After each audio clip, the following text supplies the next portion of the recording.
بسم اللہ الرحمن الرحیم۔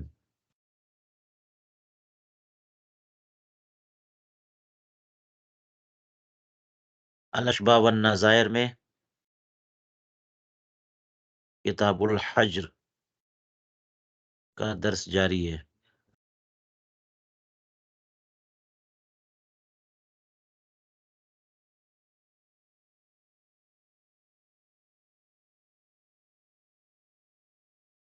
کتاب الحجر والمعزون میں متعدد ضوابط اور ان پر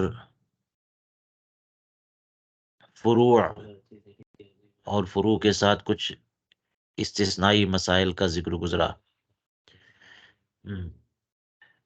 اب آئیے کچھ مزید مسائل، جن میں پہلا مسئلہ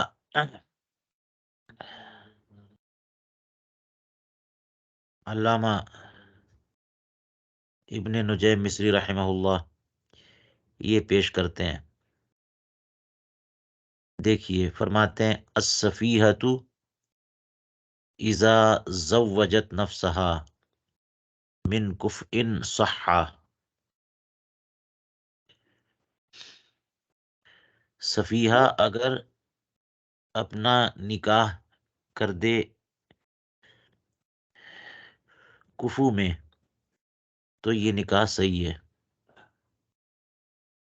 یعنی سفیہہ سے مراد بالغہ، ایسی لڑکی جو بالغ تو ہو چکی ہو لیکن دماغ کم ہے، مجنون نہیں ہے لیکن دماغ کم ہے، سمجھ اسے نہیں ہے، نہ تجربہ کاری کی وجہ سے یا کسی اور سبب سے۔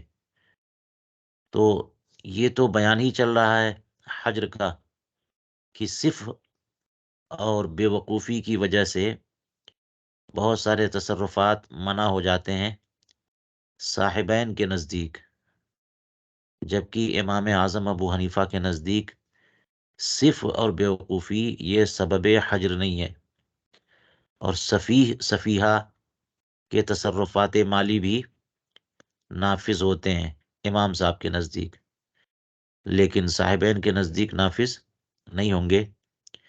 تو اب یہیں سے مسئلہ چلا، پہلے شروع میں پڑھ لیا آپ نے کہ سفیہہ جو ہے یا سفیہ یہ صغیر کے درجے میں ہے، صغیر اور صغیرہ کے درجے میں بہت سارے مسائل میں، مگر چند مسائل میں وہ نہیں ہے صغیر کے درجے میں، انہی میں سے نکاح و طلاق وغیرہ۔ لہٰذا اگر یہ نکاح و طلاق کریں تو یہ نکاح بھی صحیح ہے، طلاق بھی صحیح ہے۔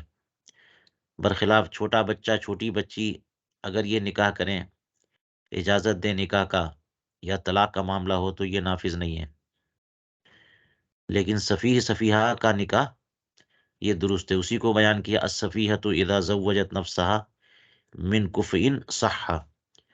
تو سفیہہ اگر اپنا نکاح کفو میں کرے تو یہ درست ہے۔ یہاں دیکھ لیجئے، کفو کی قید لگا لی، اس کا مطلب یہ ہوا کہ یہ تو پتہ ہے کہ غیر کفو میں اگر کوئی نکاح کرتا ہے یا یہ لڑکی کرتی ہے تو ولی کو حق اعتراض حاصل ہوتا ہے۔ جی، یہ ایک قول پر، اور دوسرا قول جو مفتہ بھی ہے کہ یہ نکاح ہی باطل ہوتا ہے۔ یہاں یہ فرمایا کہ کفو میں اگر نکاح کرے تو یہ درست ہے۔ آگے کہتے ہیں فَإِن قَصَّرَتْ عَن مَهْرِ مِثْلِهَا كَانَ لِلْوَلِيِّ الْاعْتِرَاض۔ اگر ایسی لڑکی جو بالغہ ہو چکی لیکن سفیہہ ہے، تو اگر وہ مہر مثل سے کم مہر رکھ لے تو ولی کو حق اعتراض حاصل ہوگا۔ جی، ولی کو حق اعتراض حاصل ہوگا۔ اس کا مطلب یہ ہوا کہ یہ مکمل طور پر بالغہ کے درجے میں بھی نہیں ہے، ورنہ مہر مثل سے کم رکھے تو ولی کو کیوں حق اعتراض حاصل ہوتا؟ چونکہ یہ سفیہہ ہے، بیوقوف ہے، اور اپنے بارے میں بھی غلط فیصلے کر لے گی، جس سے اس کا تو نقصان ہوگا، اور اس کے اولیاء یا ولی اس کو بھی عار لاحق ہوگا، اور سماج میں اس کی بھی بدنامی ہو سکتی ہے، تو اس لیے اس کو بھی ولی اعتراض کا حق حاصل ہوگا، ولی کو۔ آگے چلیے، کہتے ہیں وَلَوِ اخْتَلَعَتْ مِنْ زَوْجِهَا عَلَى مَالٍ وَقَعَ وَلَا يَلْزَمُهَا، اگر یہی صفیحہ اپنے شوہر سے خلا لے لے مال پر، تو یہ خلا واقع ہو جائے گا، یعنی طلاق ہو جائے گی۔ ولا یلزمها، اور مال اس کو لازم نہ آئے گا۔ ولا یلزمها کی ضمیر راجع ہے مال کی طرف، جی۔ اس کا مطلب کیا ہوا؟ مطلب یہی ہوا کہ یہ خلا لے رہی ہے، یعنی یہ الگ علیحدگی چاہتی ہے اپنے شوہر سے۔ تو آپ نے شروع ہی میں پڑھ لیا کہ نکاح و طلاق و عتاق وغیرہ، یہ سب جو ہے ان معاملات میں سفیہ اور سفیہہ یہ صغیرہ اور صغیر کے درجے میں نہیں ہے، بلکہ بالغ بالغہ کے درجے میں ہے، جی۔ اس لیے اگر یہ خلا لیتی ہے تو یہ خلا درست ہوگا، اور خلا کا مطلب یہ ہوتا ہے کہ عورت کچھ رقم دے کر کے، مال دے کر کے جان چھڑائے شوہر سے، اور شوہر اسے طلاق دے دے، تو خلا سے طلاق بائنہ ہو جاتی ہے۔ تو اس حد تک تو معاملہ صحیح ہے کہ اگر یہ قبول کر لے، شوہر نے کہا کہ مال، اتنے مال پر میں تمہیں طلاق دیتا ہوں، وہ قبول کر لے تو طلاق بائنہ ہو جائے گی، تو یہ قبول کرنا درست ہوا، اور اس خلا سے طلاق ہو جائے گی۔ لیکن کیا یہ مال بھی لازم آئے گا؟ یہ ایک الگ مسئلہ ہے، تو اسی لیے کہا ولا یلزمھا، مال لازم نہیں آئے گا۔ اس کی وجہ یہ ہے کہ سفیہہ یا سفیہ یہ لوگ مالی تصرفات جو کرتے ہیں ان میں یہ محجور ہوتے ہیں۔ آپ نے شروع ہی میں پڑھ لیا کہ محجور علیہ بالصف جو ہے، یہ تو سفیہ اور سفیہ یہ محجور ہوتے ہیں، بہت سارے مالی تصرفات نافذ نہیں ہوتے، اور کیا کیا ہوتے ہیں یہ سب شروع یہاں سے بتا دیا۔ تو چونکہ یہ ایسا معاملہ ہے خلا والا کہ اس میں ایک تو طلاق کا مسئلہ ہے، دوسرا مال لازم آنا، تو طلاق تو ہو جائے گی لیکن مال لازم نہیں آئے گا۔ وجہ یہ ہے کہ یہاں پر خلا یعنی طلاق مال کے بدلے میں ہے۔ اس کا مطلب یہ ہوا کہ عورت پیسہ خرچ کر رہی ہے، مال خرچ کر رہی ہے، اور اس مال کے بدلے میں اسے مال نہیں مل رہا ہے، بلکہ آزادی مل رہی ہے۔ آزادی مال نہیں ہے، کوئی ایسا، یہ ایک ایسا تصرف ہے جس میں مالی اعتبار سے اگر دیکھا جائے تو عورت کا نقصان ہے، کیونکہ مال کا تبادلہ مال سے ہوتا ہے، تو اس میں برابری ہوتی ہے، اور یہ مانا جاتا ہے کہ نقصان نہیں ہے۔ یہاں تو نقصان سمجھ میں آ رہا ہے، کیونکہ خلا مال پر، یعنی ایک طرف سے مال اور ایک طرف سے طلاق، تو جس نے مال دیا اس کو تو کچھ ملا نہیں، آزادی ملی، مال تو نہیں ملا، تو اس لیے یہ ایسا تصرف ہے جس میں مالی نقصان ہے عورت کا، اور ایسا تصرف جس میں مالی نقصان عورت کا ہو، وہ مال لازم نہیں آئے گا، جیسا کہ آپ کو میں بار بار بتا چکا کہ سفیہہ مالی معاملات میں بچے کی درجے میں ہیں، اور بچوں کے تصرفات صرف وہی درست ہوتے ہیں جو نفع بخش ہوں، ہیں مفید ہوں، جو مضر ہوں وہ تصرفات لازم نہیں ہوتے۔ آگے چلیے، کہتے ہیں ولا یصح اقرار السفیہ، اور سفیہ کا اقرار درست نہیں ہے، یعنی سفیہ اگر مالی اقرار کر لے تو یہ اقرار درست نہیں ہے۔ یہ اسی کے قبیل سے ہو گئی بات کہ کوئی مالی تصرف یہاں نہیں کر سکتا، یہ محجور ہوتا ہے۔ ولل اشہاد علی، اور نہ کسی مالی معاملے میں وہ کسی کو گواہ بنا سکتا ہے۔ آپ لوگ اپنا اپنا مائک بند کر لیجئے۔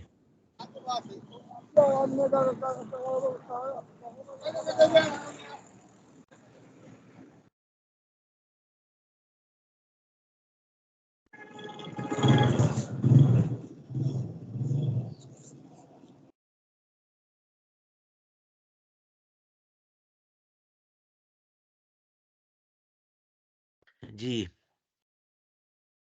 آگے کہتے ہیں ولو دفع الوصی المال الی الیتیم بعد بلوغہ سفیہا ضمنہ، ولو لم یحجر علیہ،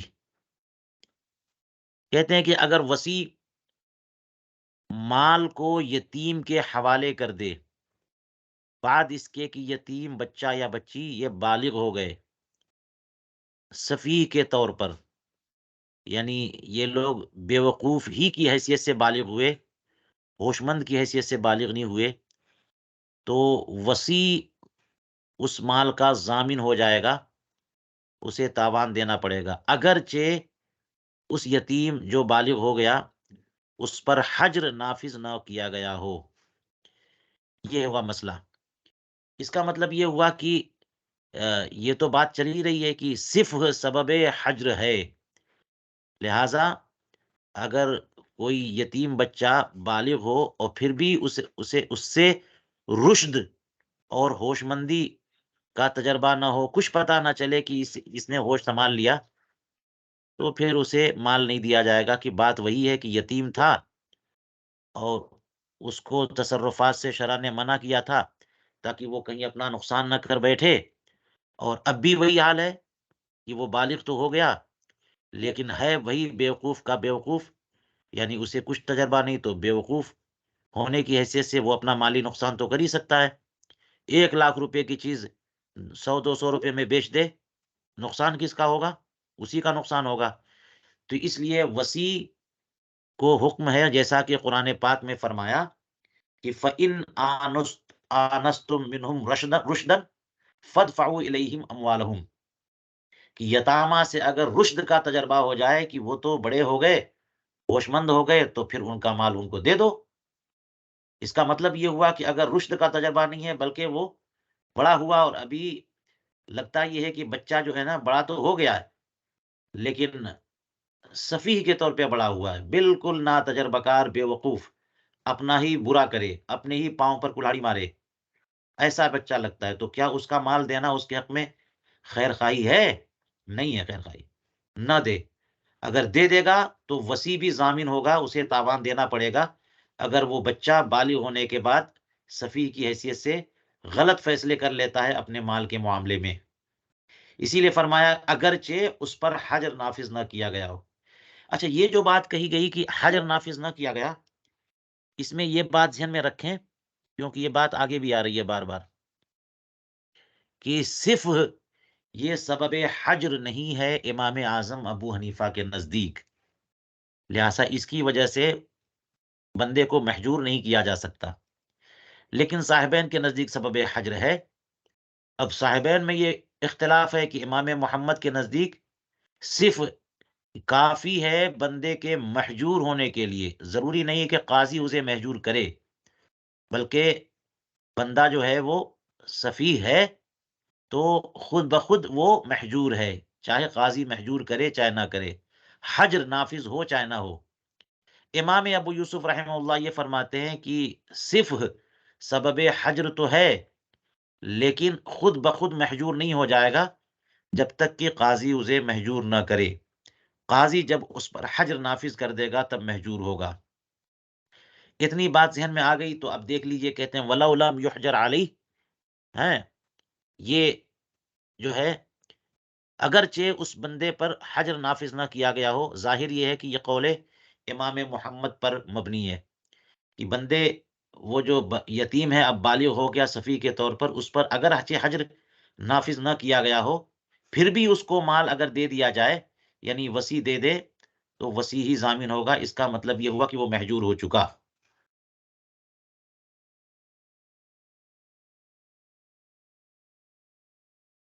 وَلَوْ حَجَرَ الْقَاضِي عَلَى صَفِيهٍ فَأَطْلَقَهُ آخَرُ جَازَ إِطْلَاقُهُ، اور اگر قاضی اس پر یعنی سفیہ پر حجر نافذ کرے، یعنی ایسا بندہ جو بالغ ہوا بیوقوف ہونے کی حیثیت سے، تو اس کو قاضی نے محجور کر دیا کہ یہ مالی معاملات جو بھی کرے گا، لین دین کرے گا، بیچے گا، وہ بیچنا نافذ نہیں ہے، خریدنا نافذ نہیں ہے، اجارے پہ دے گا وہ نافذ نہیں ہے، تو یہ سب کر دیا۔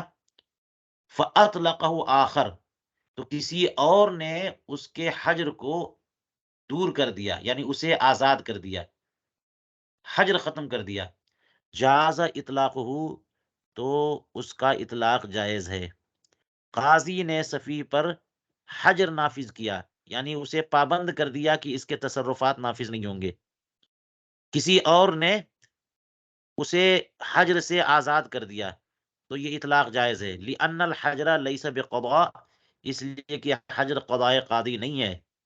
حجر تو ایک مسئلہ ہے کہ بندہ محجور ہو جاتا ہے، قضائے قاضی تو تب ہے نا کہ جب مدعی اور مدعا علیہ دونوں ہوں، تو مدعی کے حق میں قاضی فیصلہ دیتا ہے اور مدعا علیہ پر فیصلہ نافذ ہوتا ہے کہ اسے ادا کرنا پڑتا ہے، تو کسی کے حق میں ہوتا ہے اور کسی پر لازم ہوتا ہے۔ اور یہاں حجر تو بچے کے حق میں ہے یا سفیہ کے حق میں نہیں، بلکہ بچے پر یا سفیہ پر ہے، تو اس کے مقابل میں مدعا علیہ ہے کون؟ کوئی نہیں ہے، اس لیے اس کو قضا نہیں کہہ سکتے۔ اسی لیے کہا کہ قاضی نے اگر حجر نافذ کر دیا تو چونکہ یہ قضائے قاضی نہیں ہے، اس لیے اگر کوئی آزاد بھی کر دے تو آزادی ہو جائے گی اور بندہ پھر محجور نہیں رہے گا۔ اسی لیے کہتے ہیں ولا یجوز للثالث تنفیذ الحجر الاول، لہذا کسی تیسرے بندے یعنی تیسرے قاضی کے لیے جائز نہیں ہے کہ حجر اول جو پہلے قاضی نے حجر کیا تھا اسے نافذ کرے، خلافا للخصاف، امام خصاف کے برخلاف۔ چلیے کہتے ہیں ووقف المحجور علیہ بالصف باطل، ووقف المحجور علیہ بالصف باطل، یعنی وہ بندہ جو کہ صف کی وجہ سے محجور قرار دیا گیا، وہ اگر کوئی جائیداد وقف کرے تو یہ وقف باطل ہے، جی اس کے تصرفات باطل ہے تو یہ باطل ہے۔ لہٰذا کوئی بھی شخص جو ہے نا وہ بالغ ہوا ہے صفی کے طور پر، تو وہ کوئی چیز کوئی جائیداد وقف نہیں کر سکتا۔ کہتے ہیں وَاخْتَلَفُوا فِيمَا إِذَا وَقَفَ بِإِذْنِ الْقَاضِي، اس سلسلے میں اختلاف ہو گیا کہ اگر قاضی کی اجازت سے وہ کوئی جائیداد وقف کرے تو کیا ہوگا۔ فَصَحَّحَهُ الْبَلَخِي وَأَبْطَلَهُ أَبُو الْقَاسِمِ، یہی تو اختلاف ہے، تو امام بلخی نے اسے صحیح قرار دیا اور ابو القاسم نے امام ابو القاسم نے اسے باطل قرار دیا۔ چلیے کہتے ہیں ولا یصیر الصفی محجورا علیہ بالصف عند الثانی، صفی صف کی وجہ سے محجور نہیں ہو جائے گا عند الثانی یعنی امام ابو یوسف رحمہ اللہ کے نزدیک۔ یہ تو بات میں پہلے بتا چکا ہوں کہ صف سبب حجر تو ہے، لیکن صرف کی وجہ سے بندہ محجور نہیں ہوگا جب تک کہ قاضی محجور نہ کرے، جی حجر کا نفاذ نہ کرے۔ امام ابو یوسف کے نزدیک یہی ہے۔ امام محمد کے نزدیک تو ضروری ہے کہ نہیں، امام محمد کے نزدیک تو قضائے قاضی کی ضرورت نہیں ہے، بلکہ بندہ صفی ہے تو خود بخود وہ محجور ہے۔ تو یہ امام ثانی کا مطلب یہی ہوا امام ابو یوسف کے نزدیک۔ فرماتے ولا بد من حجر القاضی، قاضی کی طرف سے حجر کا نفاذ ضروری ہے تبھی جا کے وہ محجور ہوگا۔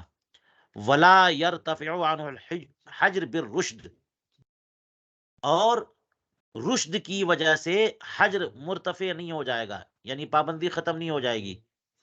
جو صفر کی وجہ سے پابندی تھی وہ رشد کی وجہ سے ختم نہیں ہو جائے گی، بلکہ قاضی کا آزاد کرنا ضروری ہے۔ ولا بد من اطلاق القاضی، قاضی جو ہے آزاد کرے گا تب، خلافا لمحمد رحمہ اللہ، امام محمد رحمہ اللہ کے برخلاف۔ اور یہ تو میں فرق بتا چکا ہوں، دونوں کا اختلاف بتا چکا ہوں کہ امام محمد رحمہ اللہ کے نزدیک فیہما، امام محمد رحمہ اللہ کے نزدیک جو ہے صرف سبب حجر ہے اور یہی کافی ہے، قاضی حجر نافذ کرے یہ ضروری نہیں، محجور ہو جاتا ہے۔ اور جب صرف ختم اور رشد آ گیا، بندہ ہوش مند ہو گیا، تو حجر جو ہے وہ خود بخود ختم ہو گیا۔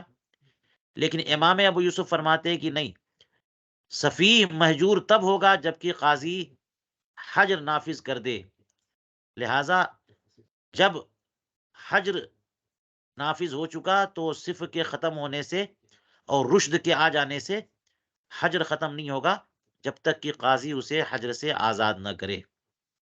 چلیے کہتے ہیں ولا تشترط حضرته لصحة الحجر علیہ، اور اس صفی کا موجود ہونا اس پر حجر کے نفاذ کی صحت کے لیے شرط نہیں ہے، کیونکہ یہ ایسی بات نہیں ہے کہ اس پر کوئی الزام مالی آئے۔ قاضی جب فیصلہ کرتا ہے تو کہتے ہیں نا کہ مدعی اور مدعا علیہ دونوں کا موجود ہونا ضروری ہے کورٹ میں، دارالقضا میں، تاکہ مدعی کے حق میں فیصلہ ہوگا، مدعا علیہ پر لازم آئے گا مال۔ تو جب مدعا علیہ وہاں موجود ہی نہیں ہے تو کیسے مال اس پر لازم کریں گے؟ پھر کون دے گا؟ تو قضائے قاضی کا فائدہ کیا ہوگا؟ اسی لیے کہتے ہیں کہ قاضی فیصلہ تب کرے گا جب مدعا علیہ موجود ہوگا۔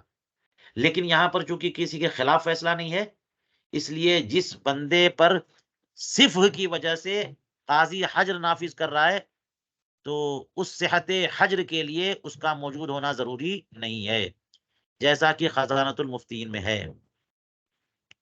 کہتے ہیں کہ ایک وقات حادثہ، ایک واقعہ ہوا۔ کیا ہوا؟ حجر القاضی علی سفیہ، کہ قاضی نے ایک سفیہ پر حجر نافذ کر دیا۔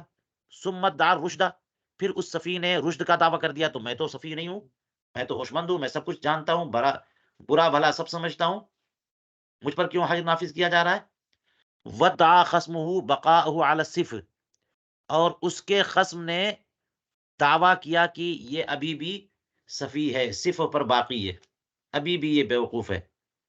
وبرہنہ، تو ان دونوں نے اپنا اپنا بینہ پیش کر دیا، اس نے بھی بینہ پیش کر دیا، اس نے بھی، خصم نے بھی بینہ پیش کر دیا، تو اب کس کا بینہ قبول کریں گے؟ یہ سوال ہے۔ کہتے ہیں فلم ارفیہما نقلا صریحا، فرماتے ہیں کہ میں نے اس سلسلے میں کوئی نقل صریح نہ دیکھی، کوئی صریح جزیہ نہ ملا کہ ایسی صورت میں کس کا بینہ قبول کریں گے۔ لیکن کہتے ہیں وَيَنبَغِي تقدیم و بینۃ البقاء علی الصفح، تو فرماتے ہیں کہ چاہیے یہ کہ بقاء علی الصفح والے بینہ کو مقدم رکھا جائے، یعنی اس بندے کا بینہ اور برہان کہ جس نے یہ کہا کہ ابھی بھی یہ بندہ صفیح ہے۔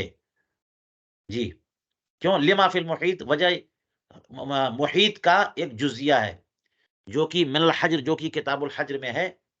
فرماتے الظاہر زوال الصفح، ظاہر یہ ہے کہ صفح زائل ہو جاتا ہے، صفح کا زائل ہو جانا ہی ظاہر ہے۔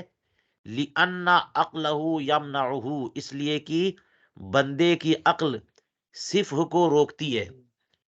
آخر وہ انسان تو ہے، اور مانا جا رہا ہے کہ وہ مجنون نہیں ہے بلکہ صفیح ہے، تو جب مجنون نہیں ہے تو اس کا مطلب عقل کچھ کام کر رہی ہے، تو عقل تو صفح کو روکے گی نا۔ تو جب یہ مانا جا چکا کہ عقل ہے، اور عقل بلا شبہ صفح اور بیوقوفی کو روکتی ہے، تو اس لیے ظاہر یہی ہے کہ صفح ختم ہو چکا، صفح باقی نہیں ہے۔ لہذا جو بقائے صفح کا دعویٰ کرے گا، ظاہر جو ہے اس کے برخلاف ہے، اور جو صفح کے ختم ہونے کا دعویٰ کرے گا، ظاہر اس کے موافق ہے۔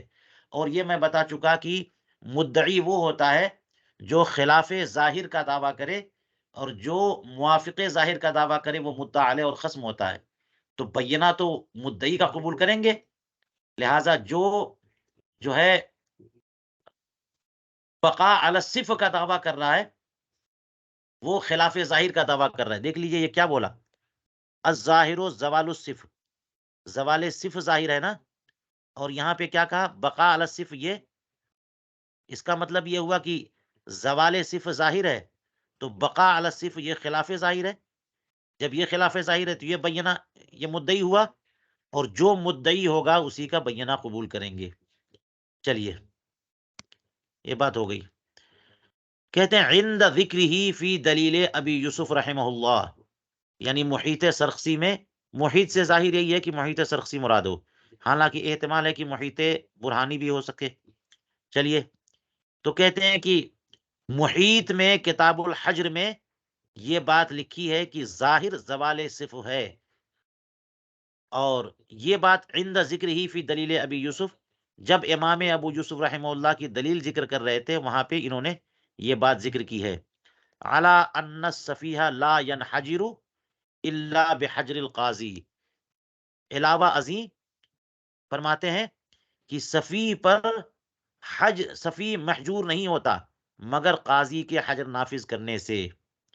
یعنی امام ابو یوسف تو فرما چکے ہیں کہ صرف یہ سبب حجر ہے، لیکن صفی محجور تب ہوگا جبکہ قاضی حجر نافذ کر دے، خود بخود جو ہے محجور نہیں ہو جائے گا، جیسا کہ امام محمد نے فرمایا۔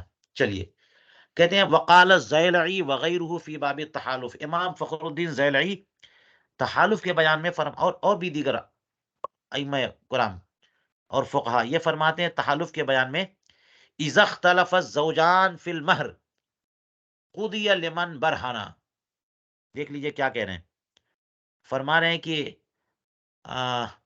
جب زوجین میں مہر کے معاملے میں اختلاف ہو جائے تو جو بینہ پیش کرے اسی کے حق میں فیصلہ ہو جائے گا۔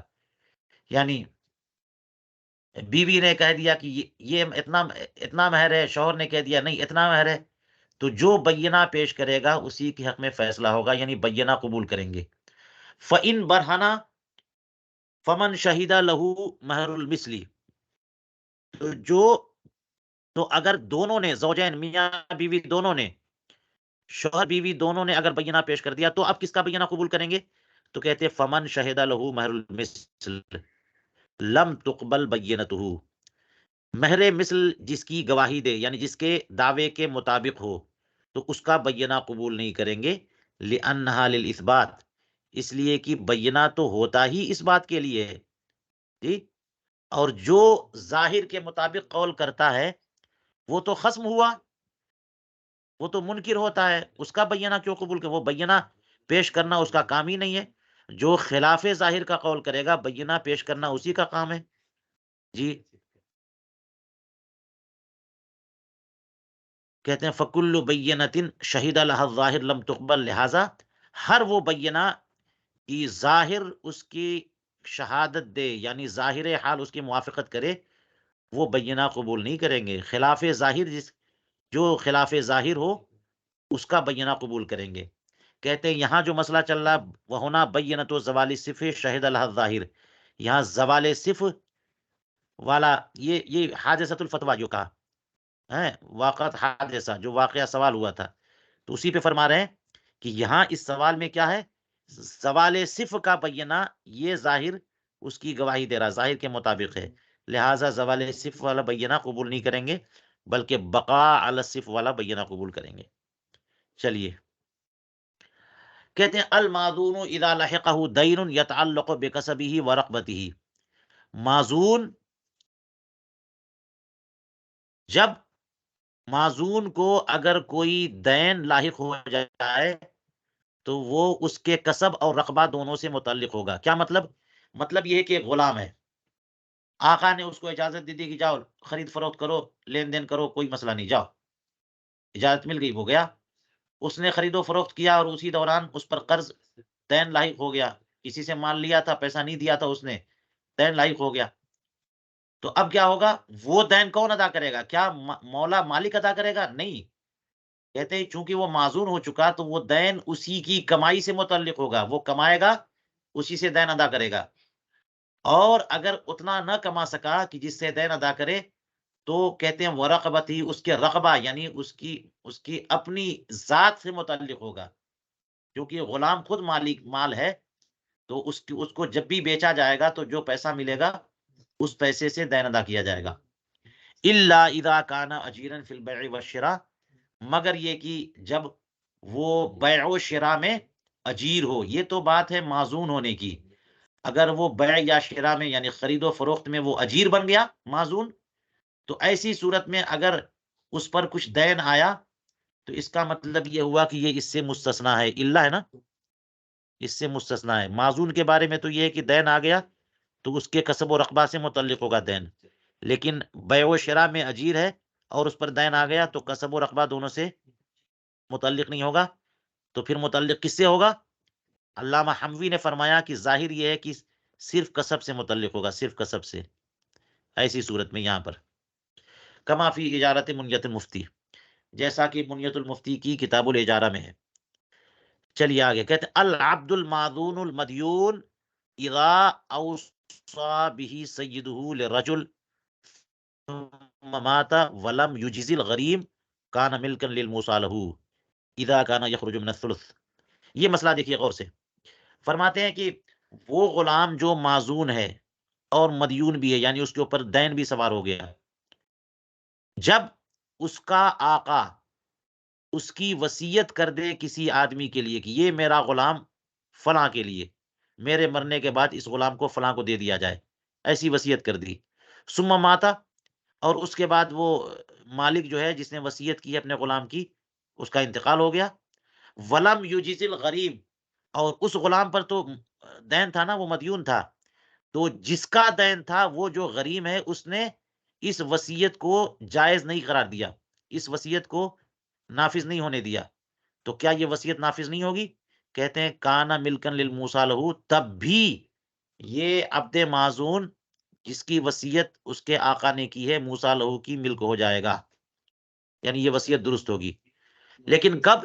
بشرطے کی اذا کانا یخرج من الثلث، یہ ثلث کے اندر ہی ہو، ثلث سے ہی نکلتا ہو، یعنی جس قدر بھی مال مالک نے چھوڑا ہے اس پوری جائیداد کے ایک تہائی میں ہی یہ غلام آتا ہو، اس کی مالیت اس سے زائد ہو تب نہیں۔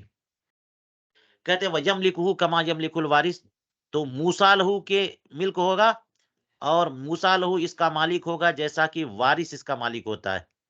تو اب مسئلہ یہ ہے کہ یہ تو عبد معزون مدیون ہے، یہاں پہ کہا المدیون، یہ تو مدیون ہے، تو دین کا کیا ہوگا؟ کون ادا کرے گا؟ کہتے ہیں وَالدَّيْنُ فِي رَقْبَتِهِ، دین اس کے رقبہ پہ جائے گا، یعنی اس کی مالیت میں، لہٰذا جب بھی اس کو بیچا جائے گا تو اس سے دین ادا کریں گے۔ کہتے ہیں وَلَوْ وَهَبَهُ فِي حَيَاتِهِ فَلِلْغَرِيمِ إِبْطَالُهَا، یہ تو وصیت کی بات تھی کہ اگر مالک نے ایسے غلام مدیون کی وصیت کر دی کہ فلاں کا میرے مرنے کے بعد فلاں کا، تو وصیت نافذ ہوگی، لیکن اگر وہی مولا اپنی زندگی میں اس غلام کو ہبا کرے تو ہبا نافذ نہیں ہوگا۔ کہنے فَلِلْغَرِيمِ إِبْطَالُهَا، غریم جو جس نے دین، جس کا دین اس کے ذمہ آ رہا ہے، وہ غریم جو ہے اس ہبا کو باطل کر دے گا۔ وَيَبِيعُهُ الْقَاضِي، اور قاضی اس غلام کو بیچے گا اور اس سے دین ادا ہوگا، فما فضل من ثمنه فللواہب، اور جو کچھ اس کے ثمن سے بچے گا اب واہب کے ملک میں جائے گا، اب وہ جس کو چاہے دے۔ قضا فی خزانۃ المفتیین من الوصایا، خزانۃ المفتیین میں کتاب وصایا میں ایسا ہی ہے۔ چلیے اب ایک مسئلہ اس کتاب کا، فرماتے المعذون لا یکون معذونا قبل العلم بہ، یہ معذون اذن کے علم سے پہلے معذون نہیں ہو سکتا، یعنی مثال کے طور پر آقا نے اپنے غلام کو اجازت دی کہ جاؤ تم خرید و فروخت کرو، تو وہ تو جا کے خرید و فروخت کرے گا، سب صحیح ہے، لیکن جب اس سے کہے تب، یعنی اس کو پتا چلے تب، اگر غلام وہاں پر نہیں ہے، باہر کہیں پر ہے، یہاں بیٹھے بیٹھے معذون نے، آقا نے کہہ دیا کہ میرا فلاں غلام معذون ہے، میں نے اس کو اجازت دی، اور اس غلام کو خبر ہی نہیں ہے، تو معذون تھوڑی ہو جائے گا۔ وہی کہہ رہے ہیں کہ معذون کب معذون ہوتا ہے؟ یہ قبل علم معذون نہیں ہوتا، علم کے بعد معذون ہوتا ہے، سوائے ایک مسئلہ کے، فرماتے الا فی مسئلہ، ایک صورت ہے کہ معذون کو علم نہ ہو پھر بھی وہ معذون ہوتا ہے، اور یہ کون سا مسئلہ ہے؟ شروع میں ایک جگہ بتایا تھا، فرماتے ہیں پھر اسے کہ ما اذا قال المولا لأہل السوق بایعوا عبدی ولم یعلم العبد، یا ولم یعلم العبد، مسئلہ یہ ہے کہ مالک نے، غلام کے مالک نے اس سے تو نہیں لیکن بازار والوں سے کہہ دیا کہ میرے غلام سے تم لین دین کرو، کوئی بات نہیں، بازار میں اعلان کر دیا، غلام کو بتایا نہیں، بازار والوں کو کہہ دیا تم مجھ سے خرید و فروخت کرو، لین دین کرو، سب کرو، کر سکتے ہو، اور غلام کو نہیں بتایا، ولم یعلم العبد، یا پھر یہ پڑھیے ولم یعلم العبد، غلام کو خبر نہیں ہوئی، تو ایسی صورت میں اگرچہ غلام کو خبر نہ ہوئی پھر بھی غلام معذون ہو گیا، بازار کے لوگ اس سے خرید و فروخت کریں گے، تو سارے تصرفات درست ہیں۔ چلیے آج کا درس یہیں پر روکتے ہیں۔